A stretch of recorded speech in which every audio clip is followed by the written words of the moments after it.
Witam Was serdecznie w ostatnim tegorocznym odcinku cyklu Gramy na Amidze bez ściemy. Tym razem na tapetę weźmiemy grę Wipeout. Natomiast zanim to nastąpi, to chciałem jeszcze małą uwagę techniczną dodać. Otóż od tego odcinka dla filmów z tego cyklu dostępne będzie angielskie tłumaczenie.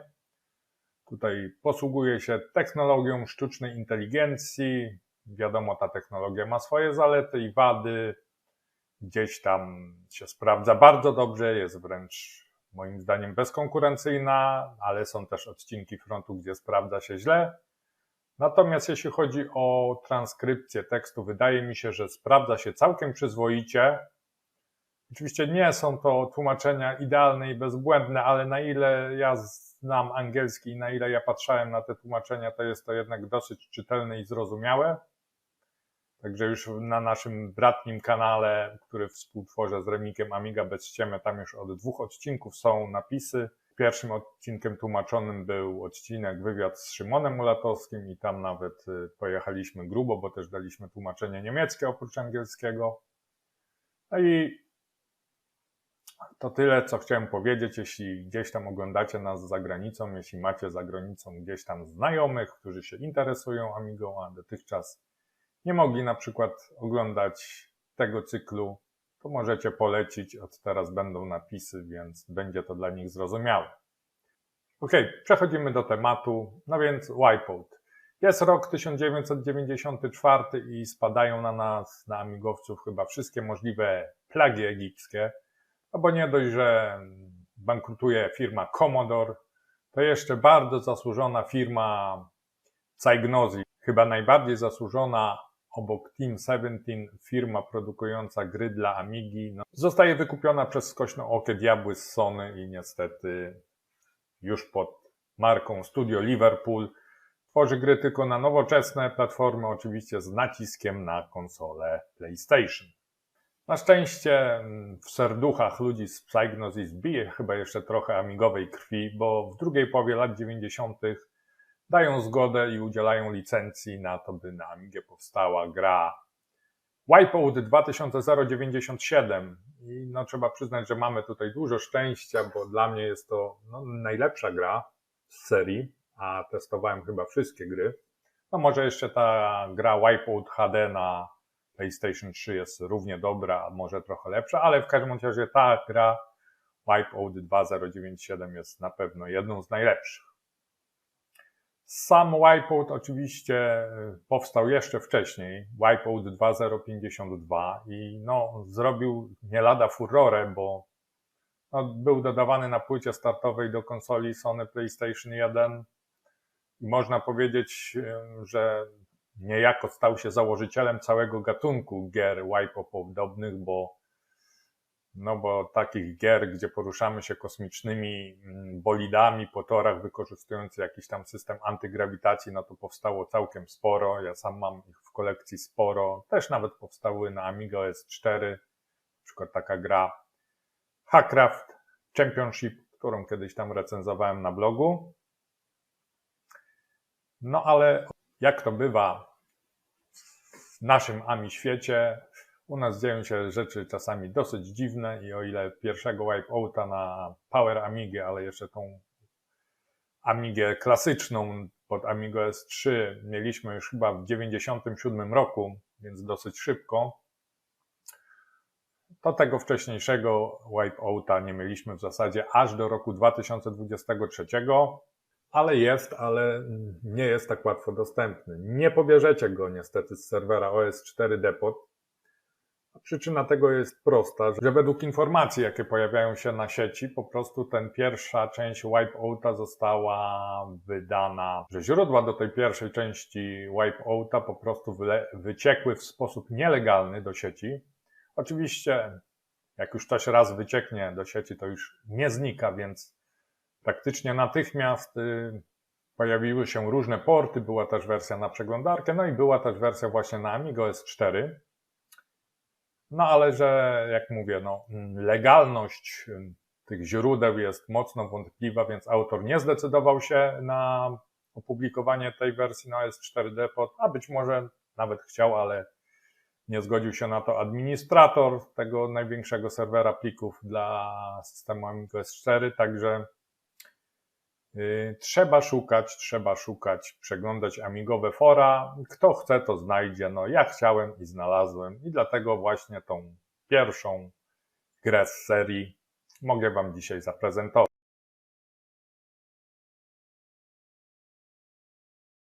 No dobrze. Ja myślę, że w ramach wprowadzenia do starego nowego Wipeouta to sobie jednak odpalimy Wipeouta 2097 sprzed już ćwierćwiecza.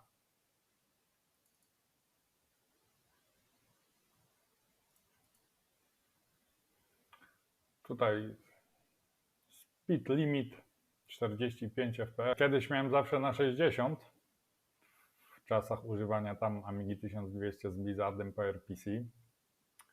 Ale i tak podejrzewam, że gra wyrabiała między 30 a 40 fps wówczas. Bo niestety teraz jak ustawię na 60, to gra jest trochę dla mnie za trudna, za szybkie tempo, więc ja sobie trochę tu zmieniłem ten limit właśnie na 45, wtedy fajnie się gra. Aha, nie ma tutaj CD audio, no dobra. Jeśli przeskalujemy to okno do Full HD, to niestety tutaj w tym intrze lubi się coś zepsuć, ale potem już sama gra powinna działać całkiem ok. O, jak widać.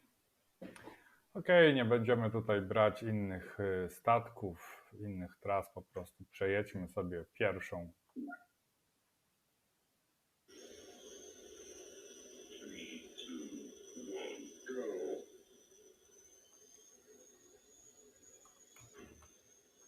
Jak widać, trasy tu są szerokie, niczym na autostradzie. Przez to gra jest przyjemna,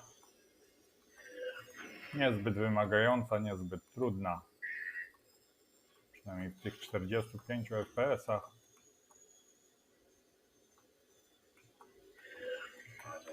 No, oczywiście.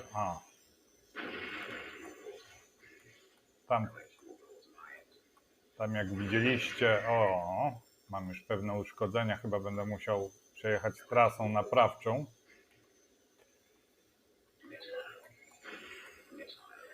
No, dużo ulepszeń, dużo jakby bonusów, które nam ułatwiają życie, chociażby właśnie autopilot, którego normalnie nie ma. No jest ta trasa, gdzie możemy się podleczyć. Srebrne. Daje mi się wyprzedzić, jadąc przez tą trasę. No ale to było tylko poglądowe wprowadzenie do właściwej gry, którą chcę dziś omówić, czyli do poprzedniej wersji Wipeouta. Także mniej więcej pamiętacie, co ta gra oferowała. Oferowała mega grywalność, wyważony stopień trudności i spędziłem przy niej mnóstwo czasów w czasach Amigi klasycznej. Potem ona zazwyczaj miała jakieś problemy, jak widać teraz też coś tutaj się wywaliło po niej. Problemy z kompatybilnością, ale od niedawna działa naprawdę idealnie dzięki bibliotece NovaBridge.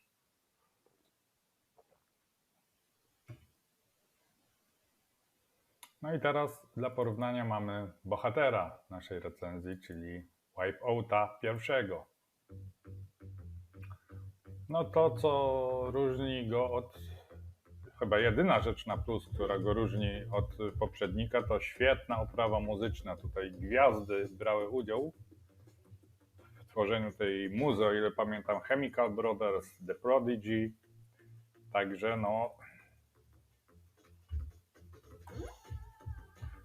control, wideo, full screen off, scan resolution native, audio, w zasadzie wielkich tutaj preferencji nie ma. Oczywiście mamy też tutaj, jak widać, pada od PS1, więc wiadomo dla kogo była ta gra. Ok, weźmiemy sobie pierwszą klasę, Championship Race. Nie wiem, pierwszy też statek. No i jedziemy. Ok. Domyślny widok jest, jak widzicie, z szyby, a nie z pulpitu, a nie z zabolidu, więc trzeba każdorazowo zawsze odpowiednim przyciskiem zmienić widok. Co jest tutaj innego w porównaniu do pokazywanego wcześniej Wipeouta? No przede wszystkim gra jest według mnie mniej dynamiczna. Te bolidy jadą jednak trochę wolniej niż tam, ale nie znaczy to, że jest łatwiejsza. Jest na pewno trudniejsza, albowiem trasy są też węższe. Jest też mniej bonusów. Nie ma właśnie tych czerwonych tras naprawczych. No taki w zasadzie Wipeout 1.0, taki jaki powinien być może być. Czyli po prostu wygląda na to, że w tym Wipeoutie 2097 uwzględniono uwagi fanów, które miały wpływ na grywalność i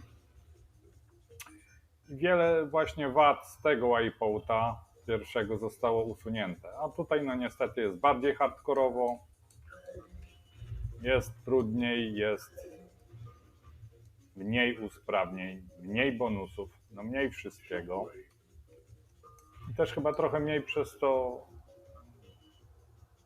grywalnie, mniej miodnie, o tak powiem. W trybie mistrzostw oczywiście musimy być w pierwszej trójce. Ja na razie jestem, jak widać, 5, co najlepiej świadczy o tym, że łatwo tu nie jest. Jak widzicie, nierozważne ciśnięcie bonusu, aktywowanie bonusu turbo również może prowadzić do katastrofalnych skutków zetknięcia się ze ścianami, a tu wszelkie zetknięcia ze ścianami niestety kosztują nas dużo.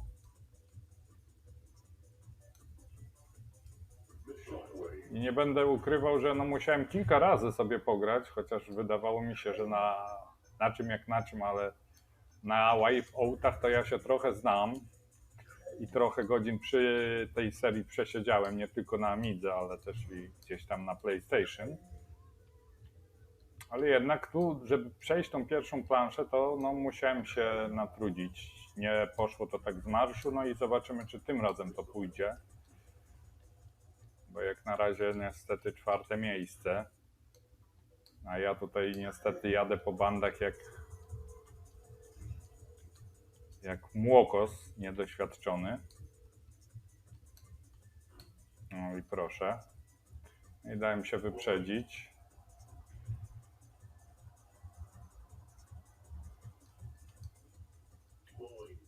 A też minusem tej gry, minusem tej gry jest to, że też tutaj nie można w nieskończoność podejmować kolejnych prób, bo tu jest coś w rodzaju systemu żyć, a w zasadzie systemu powtórzeń, więc jak nam nie pójdzie, się do tej trójki nie załapiemy za pierwszym razem, no to tylko 3-krotnie możemy podchodzić do wyścigu i mamy game over. Więc to też takie dodatkowe utrudnienie, nie wiem czy do końca potrzebne.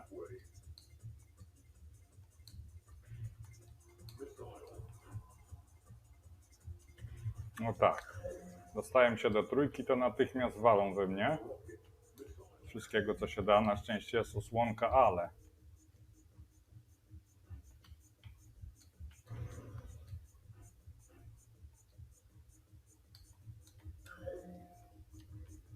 No dobra, mamy turbinkę, tylko trzeba ją rozważnie wykorzystać. Aha, już złośliwiec puścił mi. Oj, chyba. Dobra, długa, prosta, można włączyć turbinę, ale niestety, jak mówiłem, trasy są nieziemsko wolne. No i nie przeszedłem i poległem. 5. miejsce. Ok, spróbuję to przejść jeszcze raz. Mam w końcu 3 próby, żeby pokazać wam jeszcze jedną chociaż trasę.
No cóż, tym razem walczyłem. Tym razem walczyłem do samego końca o zwycięstwo, no gdzieś tam na ostatnich metrach. Dałem się wyprzedzić. Jest więc 2. miejsce, no ale jest dzięki temu kwalifikacja i możliwość gry dalej.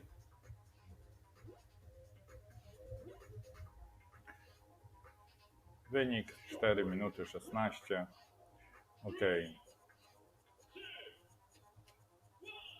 A więc pokażę wam jeszcze drugą planszę. Tutaj trasy, o ile dobrze pamiętam, 7. Wszystkie w zasadzie trzeba się nauczyć na pamięć. Tam jest to gra na tyle trudna moim zdaniem, że niestety nie sposób tak z marszu, bez nauki zakrętów, bez jazdy trochę na pamięć, skręcania z wyprzedzeniem tutaj od razu za pierwszym podejściem trasę przejść. No może jacyś mistrzowie kierownicy. I owszem, ale ja chociaż lubię gry samochodowe, chociaż nie wiem, seria Gran Turismo to jest w ogóle dla mnie no, najlepsza seria w historii gier komputerowych, może obok pierwszych części Heroes of Might and Magic, ale to już z zupełnie innego tematu. No ale jednak ten Wipeout w przeciwieństwie do tego starego, czyli de facto nowszego 2097 na pewno jest grą bardziej wymagającą i jak widzieliście to już na tym filmie nawet no, nie zawsze udaje mi się zakwalifikować dalej. A co gorsza, tutaj nie zauważyłem niczego w postaci możliwości, nie wiem, zapisu stanów gry czy czegoś w tym stylu. Także tak jak w starych amigowych produkcjach dyskietkowych, po prostu każdorazowo musimy to Grand Prix zaczynać od nowa, od pierwszej trasy i przechodzić to po kolei, co jest dodatkowym utrudnieniem i co jest trochę jednak dodatkowym zniechęcaczem dla tej gry, no bo no dzisiaj się już tak gier nie robi. Zresztą nie wiem, mówiąc szczerze, jak to wyglądało na PlayStation, powiedzmy, czy na PC, to w połowie lat 90. Być może to po prostu tylko ten port ma taką cechę, że nie pozwala tutaj zapisywać postępów, a w oryginale to było, nie wiem. No ale recenzuję się tutaj na porcie amigowym, na wersji amigowej, więc to wam przekazuję. Także mimo, że no mam tu trochę krytycznych uwag i mimo, że no jest ewidentnie gra słabsza niż Wipeout 2097, w zasadzie pod każdym względem, poza oczywiście względem muzycznym, to jednak no to jest jednak stary, dobry Wipeout. Kultowa seria gier wyścigowych, która jednak potrafi dostarczyć fanom gatunku na pewno sporo radochy, sporo przyjemności i ja nie będę też ukrywał, że no na pewno w kolejnym odcinku gramy na Amidze NG, w którym tak jak rok wcześniej zrobię podsumowanie top 10 najlepszych gier, które pokazały się na Amigę w roku 2023. Na pewno Wipeout znajdzie się w tej dziesiątce. no bo mimo wszystko jest to gra całkiem niezła. Ok, dziękuję za dziś i do zobaczenia w przyszłym roku.